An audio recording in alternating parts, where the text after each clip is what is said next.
윤창호법이 시행되고 나서 음주운전이 좀 주나 싶었는데 안타깝습니다.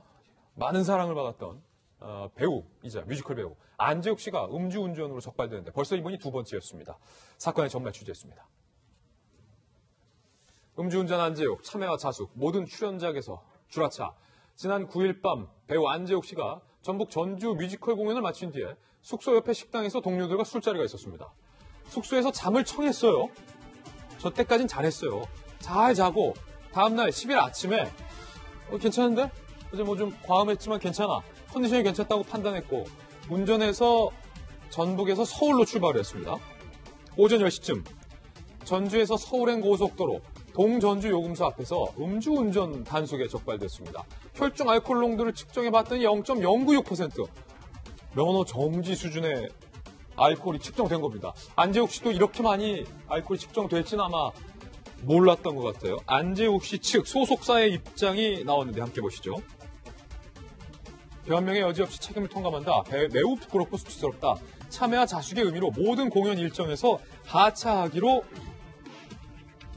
결정을 한 그런 상황입니다. 자, 이게 백희중 팀장이에요. 안재욱 씨라고 하면 평소에 약간 좀 바른 생활을 하는 좀 반듯한 이미지인데 그러니까 이 사건을 보면서 숙취한 다음 날에는 아침에 운전대를 잡으면 안 된다라는 것을 좀 절실하게 좀 깨닫는 순간이에요. 개인적으로 안재욱 씨를 제가 되게 좋아하거든요.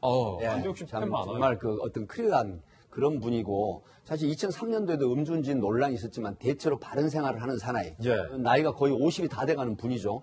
그런데 숙취 운전이라고 하는 부분을 우리가 좀 알아야 됩니다. 알아야 된다. 예를 들어서 전날 저녁에 회식을 합니다. 근데 기분이 좋아가지고 야 우리 그대로 헤어질 수 없지 않냐. 그래서 뭐 노래방을 간다든가 아니면 생맥주집을 간다든가 해가지고 새벽 1시나 2시쯤까지 마시는 경우가 있어요.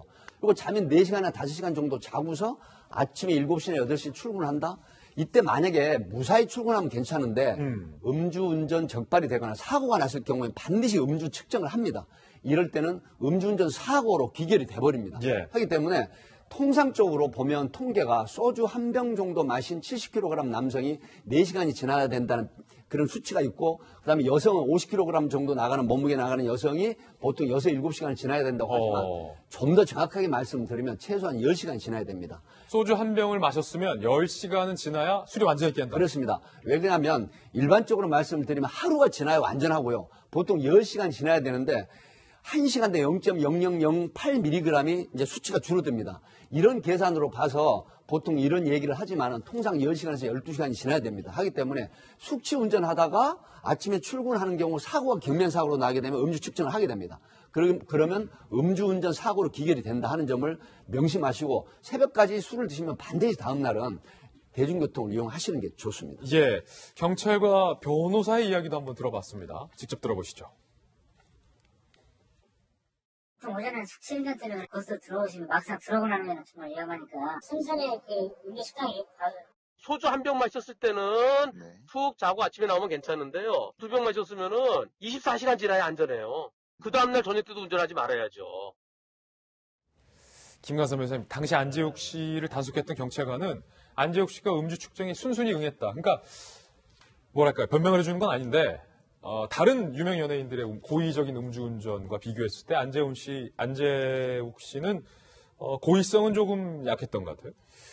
일단 술을 먹고 좀 자고 나왔으니까 이제 본인 생각할 때는 이 정도는 괜찮겠다 생각했을 거예요. 그런데 저분도 사실 변명이 되지 않아요. 왜냐하면 지금 최근에 들어서 특히 저녁에 술을 먹고 아니면 일반적으로 술을 먹으면 새벽까지 먹거든요. 그럼 먹고 나와서 아침에 운전을 하게 되면 본인은 굉장히 멀쩡하다고 생각하지만 실질적으로는 굉장히 지취 상태에 있다고 볼 수밖에 없고 그리고 지금 수치를 보면 0.09가 넘어요.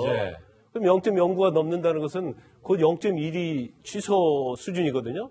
그러면 술을 굉장히 많이 먹었다는 거고 본인이 제가 볼 때는 약간 의아심이 있는 것이 자고 일어났다 하더라도 0.09 정도 되면 내가 술이 깨지 않았다는 걸 알 수 있어요. 그런데 만연하게 아침에는 음주 단속 없겠지. 그리고 또 지역이 또 전주니까 또 고속도로 타고 올라가다 보면 아무래도 없겠지. 이제 이런 생각을 했을 가능성이 크다고 보는데 왜냐하면 0.096이면 사실 수치가 높거든요. 그렇죠. 그런데 최근에 이렇게 저도 선임한 사건도 있는데 그 전날도 술을 먹어요. 근데 엄청 많이 먹잖아요, 새벽에. 그럼 네. 아침에 이제 출근을 해야 하는데 시간을 쫓긴단 말이에요. 그럼 강변북로를 막 타고 가는데 차가 비틀비틀 가는 거예요. 그래서 이제 다른 사람이 신고해서 잡는 경우, 그래서 음주단속에 걸리는 경우도 있고, 또 아침에 뭐 출근을 하다가 신호등에서 우리가 저녁에만 그런 게 아니에요. 신호등에서 대기하다가 거기서 졸아버리고 잠이 들어버린단 말이에요. 실제 있었다 그런 사건이. 그런 경우가 많기 때문에 절대로 전날 술 먹으면 다음날 아침에 운전하지 말아야 하고. 아침에도 변호사님 혹시 대리운전이 됩니까? 아침에 대리운전 될 거예요. 대리운전 됩니다. 그런데 이제 더 우리가 명심해야 할 부분이 올해 6월부터는 말이죠. 음주의 어떤 처벌 기준이 0.03%로 내려갑니다. 굉장히 강해졌다. 그렇죠. 그러니까 소주 한 잔만 먹어도 아니면 전에 취기가 조금만 남아 있어도 이거 처벌 대상이 되기 때문에 이제는 뭐 전날 술 먹으면 적어도 이틀은 쉬는 그러한 음주 습관을 들여야 할 것 같습니다. 쉬는 게 아니라 운전을 하지 않는. 그렇죠. 운전하지 말고 아침에도 대리가 된다. 그렇습니다. 좋은 거 배웠네요. 취재 수첩 Y 두 가지 사건 풀어봤습니다. 감사드립니다.